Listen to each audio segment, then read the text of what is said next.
বন্ধুরা, আমাদের সুস্বাস্থ্যের জন্য এবং বেঁচে থাকতে হলে অবশ্যই জানতে হবে যে কী খাবার খেলে আমরা কী ধরনের উপকার পেতে পারি। বন্ধুরা, আমরা যদি লাল রঙের খাবার খাই তাহলে আমাদের হাড় কিন্তু শক্তিশালী হবে। এছাড়া বন্ধুরা, আমরা যদি সবুজ রঙের খাবারগুলো খাই তাহলে আমাদের শরীরের মধ্যে যে রোগ প্রতিরোধ ক্ষমতা আছে সেটা কিন্তু বেড়ে যাবে। এছাড়াও বন্ধুরা, আমরা যদি হলুদ রঙের খাবার খাই তাহলে আমাদের যে ত্বক আছে তাহলে ত্বক হবে নরম তুলতুলে ঝলমলে সুন্দর। এছাড়া বন্ধুরা, আমরা যদি কমলা রঙের খাবার খাই তাহলে আমাদের চোখের জ্যোতি কিন্তু বৃদ্ধি পাবে। তাই খাবার খাওয়ার সময় এই বিষয়গুলো অবশ্যই মাথায় রাখবেন যে কী ধরনের খাবার আপনি গ্রহণ করছেন এবং সেখান থেকে কী ধরনের উপকার পেতে পারেন। বন্ধুরা, বাঁচতে হলে জানতে হবে কিছু খাবার আছে, সেই খাবার খাওয়ার নিয়মগুলো যদি আপনারা জানেন তাহলে অনেকটাই উপকার পাবেন এবং সুস্থ থাকতে পারবেন। যেমন আলু যদি আমরা খোসা সহ খাই তাহলে আমাদের যে হার্ট অ্যাটাকের রিস্ক থাকে সেটা কিন্তু অনেকাংশেই কমে যাচ্ছে। এছাড়া বন্ধুরা, আমরা তরমুজ খাওয়ার সময় যদি বিচি সহ খেতে পারি তাহলে আমাদের ক্যান্সারের ঝুঁকি কিন্তু থাকবে না।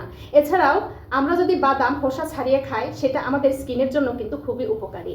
বন্ধুরা, আপনারা যদি নিয়মিত টমেটো রান্না করে খান তাহলে সেটা হার্টের জন্য কিন্তু খুবই ভালো। এছাড়া বন্ধুরা, আমরা যে ক্যাপসিকাম খাই সেই ক্যাপসিকামটা সারা বছরই কিন্তু আমাদের কাঁচা খাওয়া উচিত। বন্ধুরা, আপনারা কি জানেন প্রতিদিন সকালে যদি আমরা একটি করে সিদ্ধ ডিম খাই তাহলে কি ধরনের উপকার পেতে পারি? আমরা যদি প্রতিদিন সকালে নিয়ম করে একটি করে সিদ্ধ ডিম খাওয়ার চেষ্টা করি তাহলে আমাদের যে ব্রেন আছে সেই ব্রেনের পাওয়ার কিন্তু বেড়ে যাবে। এছাড়াও আমাদের যে দৃষ্টিশক্তি আছে সেই দৃষ্টিশক্তি কিন্তু উন্নত হবে। এছাড়াও প্রতিদিন সকালে যদি আমরা একটি করে সিদ্ধ ডিম খাই তাহলে আমাদের ত্বকের সৌন্দর্য কিন্তু অনেকাংশেই বেড়ে যাবে।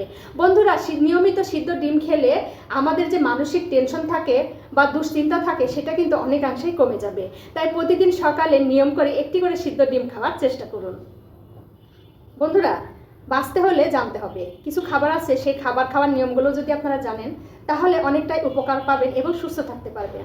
যেমন আলু যদি আমরা খোসা সহ খাই তাহলে আমাদের যে হার্ট অ্যাটাকের রিস্ক থাকে সেটা কিন্তু অনেকাংশেই কমে যাচ্ছে। এছাড়া বন্ধুরা, আমরা তরমুজ খাওয়ার সময় যদি বিচি সহ খেতে পারি তাহলে আমাদের ক্যান্সারের ঝুঁকি কিন্তু থাকবে না। এছাড়াও আমরা যদি বাদাম খোসা ছাড়িয়ে খাই সেটা আমাদের স্কিনের জন্য কিন্তু খুবই উপকারী।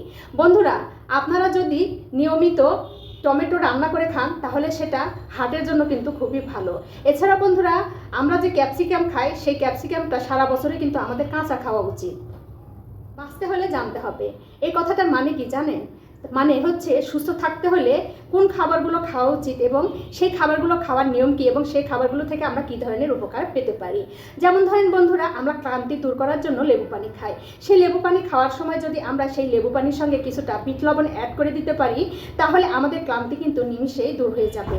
এছাড়াও বন্ধুরা, ছোলা রাতে ভিজিয়ে রেখে যদি আমরা সেটা সকালে খাই তাহলে আমাদের শরীরের কিন্তু শক্তি অনেকাংশে বেড়ে যাবে। এছাড়া বন্ধুরা, আপনারা অনেকেই পেয়ারা খেতে পছন্দ করেন।